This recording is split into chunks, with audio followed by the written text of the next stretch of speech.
Hello students, I am Dr. Amit Bhatnagar, working as Senior Research Officer in the Department of Agronomy at GB Pant, University of Agriculture and Technology, Pantnagar, Uttarakhand. In this lecture, I will tell you about the biofertilizer which is especially for the phosphorus availability. Phosphorus is essential nutrient and it is required in large quantity, and generally we apply phosphatic fertilizer. And phosphorus is highly reactive, and the major problem with the phosphorus in soil is its solubility. Its solubility is low, that's why its ability to plant is very poor. तो phosphorus के साथ जो सबसे बड़ी समस्या ये है कि फास्फोरस बहुत रिएक्टिव होता है और सेल में जाते ही बहुत सारे रिएक्शन कर देता है और उन रिएक्शन से इनसॉल्युबल कंपाउंड्स बन जाते हैं और इन इनसॉल्युबल कंपाउंड्स की वजह से ये पानी में घुल नहीं पाते और रूट्स उसको ले नहीं पाती। तो किसी भी न्यूट्रिएंट का रूट्स से एब्जॉर्प्शन तभी होगा जब वो पानी में सॉल्युबल होगा, वाटर में सॉल्युबल होगा। अगर वो इनसॉल्युबल है तो प्लांट रूट उसको एब्जॉर्ब नहीं कर सकती।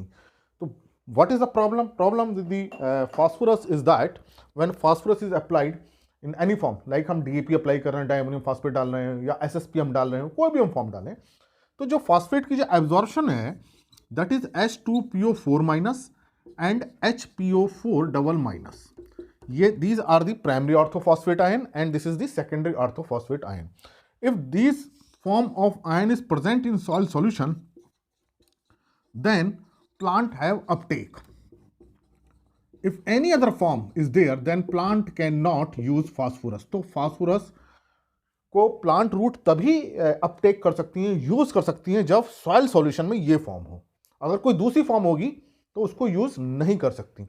अब होता क्या है कि जब हम फास्फेट डालते हैं, चाहे हम डायमोनियम फास्फेट डालें चाहे हम एसएसपी डालें, ये फास्फेट रिएक्शन कर जाते हैं किसके साथ?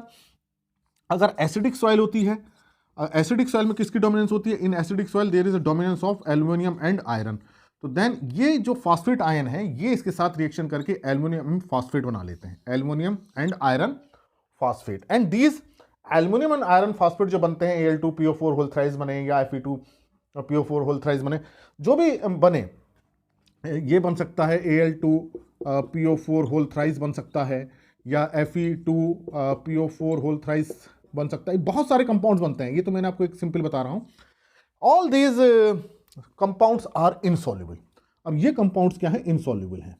तो हमने जैसे ही डीएपी डाला या एसएसपी डाली या एनपीके फर्टिलाइजर डाला, उसमें से फास्फेट रिलीज होता है और रिलीज होने के बाद इनके साथ कंपाउंड बना लेता है और ये इनसॉल्युबल हो जाते हैं। अब हम फास्फोरस खाद डालते रहें, वो प्लांट को अवेलेबल नहीं होगी, हमको लगेगा कि हम और खाद डालें, और खाद डालेंगे, लेकिन हमको कोई रिस्पॉन्स नजर नहीं आता। अगर सॉइल की मतलब एसिडिक पीएच है, मतलब पीएच इज लेस देन 7, यहां मतलब है if pH is more than 7 means अगर एल्कलाइन है, एल्कलाइन सॉइल है, पीएच 7 से ज़्यादा है, न्यूट्रल सॉइल नहीं है, तो यहाँ क्या होता है? कैल्शियम बहुत डोमिनेट करता है और कैल्शियम के साथ फास्फेट रिएक्शन करता है। अब ये इस तरह के कंपाउंड बना लेता है। इस तरह के जो कंपाउंड बनते हैं कैल्शियम के बनते हैं या कई सारे बन जाते हैं, इसको बोलते हैं try calcium phosphate, die calcium phosphate बनता है। तो ये जो होते हैं ये भी इनसॉल्युबल होते हैं, कैल्शियम के साथ जितने फास्फेट होते हैं सारे इनसॉल्युबल होते हैं। So this is the problem. और अगर न्यूट्रल पीएच है तो क्ले के साथ फास्फेट जो है, जो क्ले पार्टिकल हैं, इनके साथ भी इनसॉल्युबल कंपाउंड बना लेता है। अब प्रॉब्लम यह है कि जो भी फास्फेटिक फर्टिलाइजर डालना है, दे all these phosphate become insoluble and not available to the plant, and that's why phosphorus use efficiency is very poor and we have to apply more and more phosphatic fertilizer. अब diammonium phosphate में क्या होता है? Ammonium और phosphate ion होते हैं, ammonium अलग हो जाता है, फास्फेट अलग हो जाता है और फास्फेट इनके साथ रिएक्शन करके इनसॉल्युबल हो जाता है। इस तरह सिंगल सुपर फास्फेट में क्या होता है? ये ट्राई कैल्शियम फास्फेट बन जाते हैं। एनपीके फर्टिलाइजर में भी यही ट्राई कैल्शियम फास्फेट बन जाते हैं। तो this is the problem with the phosphatic fertiliser, that phosphate become insoluble. ये एक सबसे बड़ी समस्या प्रॉब्लम है क्योंकि phosphate is highly reactive, phosphorus बहुत ज़्यादा रिएक्टिव होता है, ये सच रह ही नहीं पाता है। तो अब लेकिन इसका सॉल्यूशन में इस फॉर्म में होना जरूरी है। If it is not available in this form then plant can not use phosphorus. ये जानना बहुत जरूरी है कि फास्फोरस को प्लांट तभी लेंगे जब केवल ये फॉर्म होगी। अगर ये फॉर्म होगी तो प्लांट उसको नहीं ले सकते बिकॉज इट इज इनसॉल्युबल। तो ये आप समझना बहुत जरूरी है। लेकिन सॉइल में ऐसा हो जाता है, इस रिएक्शन को रोक नहीं सकते सॉइल के अंदर। Then how to increase the phosphorusibility, how to make such type of ion? If we use some microbes have capacity, कुछ बैक्टीरिया के अंदर ये कैपेसिटी है, कुछ फंगस के अंदर एक कैपेसिटी है कि इसको सॉल्युलाइज कर देते हैं। तो अगर हम इस तरह के बायो फर्टिलाइजर्स को यूज करें तो generally bio fertiliser nitrogen fixation के लिए होते हैं और फास्फोरस सोलबिलाइजेशन के लिए होते हैं। अगर हम इस तरह के फास्फोरस सोलबिलाइजिंग माइक्रो ऑर्गेनिज्म को यूज करें, बैक्टीरिया फंगस को जो बायोफर्टिलाइजर होते हैं वो इसको सोलबिलाइज कर देते हैं। क्यों कर देते हैं कि जो माइक्रोब्स होते हैं, ये माइक्रो ऑर्गेनिज्म, ये फास्फेटेज एंजाइम निकालते हैं। फास्फेटेज एंजाइम, इस फास्फेटेज एंजाइम की वजह से this phosphatase enzyme is secreted by microbes, चाहे बैक्टीरिया है, फंगस है, ये सब फास्फेटेज एंजाइम क्या करते हैं, इस पे एक्ट करते हैं, रिएक्शन, इस पे रिएक्शन करते हैं और इसको ब्रेक कर देते हैं। तो उससे क्या होता है, फास्फेट रिलीज होता है एंड देन एबिलिटी इंक्रीजेस। तो इसका मतलब अगर हम इन माइक्रोब को यूज करें तो फास्फोरस की एबिलिटी बढ़ सकती है। दूसरा क्या होता है कि ये जो माइक्रो ऑर्गेनिज्म है ये ऑर्गेनिक एसिड्स को प्रोड्यूस करते हैं। बहुत सारे ऑर्गेनिक एसिड्स होते हैं जो माइक्रो सिक्रीट करते हैं, अपने मेटाबॉलिज्म में अपनी बॉडी से निकालते हैं, और ये ऑर्गेनिक एसिड भी इस पर रिएक्शन करते हैं। अब देखिए इस पर एसिड रिएक्शन करेगा कैल्शियम के ऊपर तो कैल्शियम अलग हो जाएगा और फास्फेट आयन रिलीज हो जाएंगे और उसको प्लांट एब्जॉर्ब कर लेगा। इस तरह से बहुत दूसरे सब्सटेंसेस निकालते हैं जो फास्फोरस की एबिलिटी को इंक्रीज करते हैं। It means micro organism have capacity to solubilize this phosphate ion. तो अगर ऐसे माइक्रो ऑर्गेनिज्म की पॉपुलेशन सॉइल के अंदर बढ़ती है और हम फास्फेटिक फर्टिलाइजर डालते हैं तो वो डेफिनेटली प्लांट्स को अवेलेबल हो जाएंगे। तो ऐसे माइक्रो जो फास्फोरस सोलुबलाइज करते हैं उसके लिए बायो फर्टिलाइजर अवेलेबल है, उसको यूज करें। और इसमें जो इंपॉर्टेंट है, जैसे बेसिलस है, बेसिलस स्पीसीज है, सूडोमोनास स्ट्राइटा है, बेसिलस पॉलीमैक्सा है, ये दो जो हैं बहुत इंपॉर्टेंट बैक्टीरिया हैं। और भी कई स्पीसीज हैं जो बैक्टीरिया और बेसिलस की और सूडोमोनास की जो सोलुबलाइज करती हैं। इसी तरह से फंगस की है, एस्परजिलस अबामोरी है, बहुत इंपॉर्टेंट है, ये भी जो है करती है। पेनिसेलियम फंगस डिजिटेटम, ये भी जो है सोलुबलाइज करती है फास्फोरस को। तो ये जो माइक्रो ऑर्गेनिज्म है, हालांकि इनमें जनरली बैक्टीरिया होते हैं जो सोलुबलाइज करते हैं, लेकिन कुछ फंगस भी हैं। तो इनके बायो फर्टिलाइजर अवेलेबल हैं, इनके पाउडर फॉर्म में अवेलेबल है। If we use this bio fertiliser in soil, चाहे आप उसको FYM मिला के डालिए, FYM मिला के डालेंगे बहुत अच्छा रिस्पॉन्स आएगा।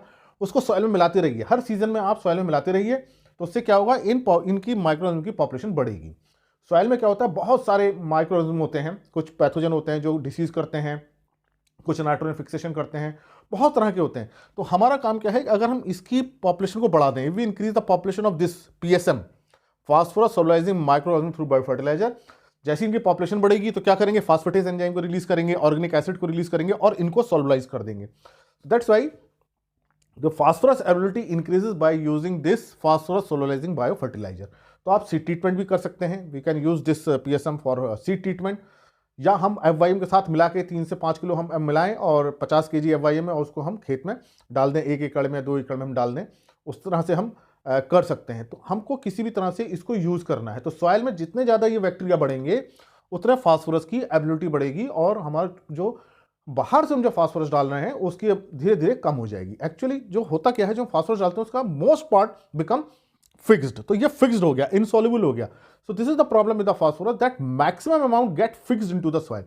So there is a total phosphorus is high, जो हमारी soil में है total phosphorus बहुत ज्यादा है, लेकिन available phosphorus बहुत कम है। और available कौन सा होता है, available phosphorus is this one, this is the available phosphorus and this is the total phosphorus, calcium phosphate, aluminum phosphate, iron phosphate, different type of phosphates जो है insoluble है। और हमारा ऑब्जेक्टिव करना चाहिए to increase the available phosphorus. तो अगर हम PSM यूज करते हैं, बायो फर्टिलाइजर इस तरह के यूज करते हैं, तो हमको फास्फोरस सोलुबलाइज हो जाएगा और मिल जाएगा। और इनका कोई साइड इफेक्ट नहीं होता है इन फास्फोरस सोलुबलाइजिंग माइक्रोऑर्गेनिज्म का, इसलिए इनको हमको हर क्रॉप में इसको यूज करना चाहिए, इनकी पॉपुलेशन बढ़ानी चाहिए through bio fertiliser. Bio fertiliser are available in market और जनरली ये PSB के नाम से भी काफ़ी फेमस है। हालांकि PSB फास्फोरस सोलुबलाइजिंग बैक्टीरिया है या इसको फास्फोरस सोलुबलाइजिंग बायो फर्टिलाइजर बोल लीजिए, PSB के नाम से काफ़ी फेमस है। लेकिन हालांकि अब कुछ फंगस भी हैं, जैसे मैंने बताया कि एस्परजिलस है, पेनिसिलियम है, ये भी सोलुबलाइज करती हैं। तो that's why we use this phosphorus solubilising microorganism through bio fertiliser in each crop in every season, so that the fixed phosphorus get converted into soluble form and it is available to plant, and that's why further क्या होगा कि we can reduce the amount of phosphatic fertilizer। तो होता क्या है कि हम phosphatic fertiliser डालते जाते हैं, वो सॉइल के अंदर फिक्स होता जा रहा है, फिक्स होता जा रहा है, टोटल फास्फोरस बढ़ रहा है, बट अवेलेबल फास्फोरस बहुत कम है, तो हमें हर साल फास्फेटिक फर्टिलाइजर ज़्यादा डालना पड़ता है। अगर हम बायो फर्टिलाइजर को यूज़ करेंगे तो जो ऑलरेडी फिक्स्ड है वो सोलुबलाइज हो जाएगा और हमको फिर फास्फेटिक फर्टिलाइजर कम डालना पड़ेगा। So always use this phosphatic solubilising, phosphorus solubilising bio fertiliser in each crop. तो सॉइल एप्लीकेशन कर सकते हैं FYM थ्रू या सीड ट्रीटमेंट भी कर सकते हैं। बिल्कुल वही है जो बायो फर्टिलाइजर के दूसरे तरीके को यूज़ करने की मेथड है। उसका एक मैंने बायो फर्टिलाइजर का ऑलरेडी एक लेक्चर अपलोड है, आप उसको देखें तो आपको बहुत अच्छी तरह से समझ में आ जाएगा। तो टोटल ये है कि we should use this phosphorus solubilizing microorganism through biofertilizer to increase the available phosphorus in soil. Thank you very much.